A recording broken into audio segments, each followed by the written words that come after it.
Paunti na raw ng paunti ngayon ang mga taga-ukit ng kahoy sa Asin Road, Baguio City. Malaki na raw kasi ang kawalan ng mga kahoy na uukitin.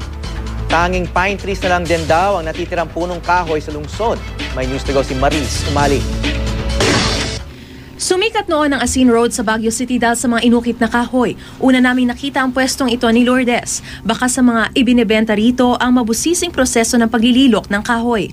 Pero ang mga ibinebenta rito gawa man sa Baguio City hindi talagang nagmula sa syudad. Kaya ang Asin Road, unti-unti nang nawawala ng mga taga-ukit dahil sa kawalan ng mga kahoy na uukitin. Yung mga iba nandyan sa La Union, yung iba nandyan sa Pangasinan.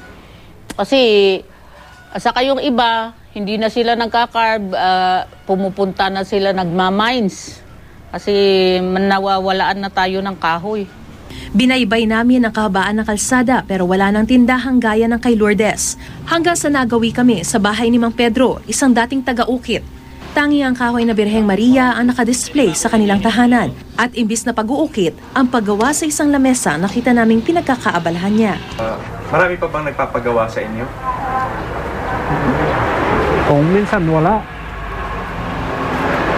Kasi po?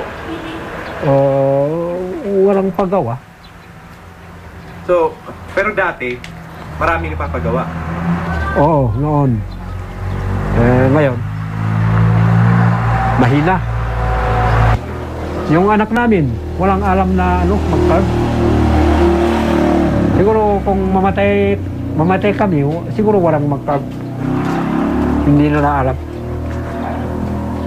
Hindi na raw nakapagtataka na tumamlay na ang industriya ng pag-uukit. Tanging mga pine trees na lamang kasi ang natira sa Baguio City.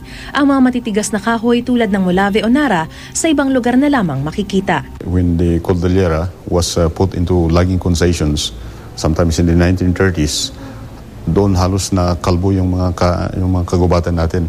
Nag-move yung mga carvers natin in search of places where their sources for carving could be available.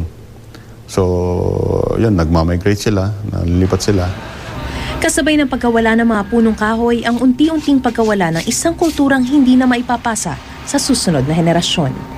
Maris Umali, GMA News.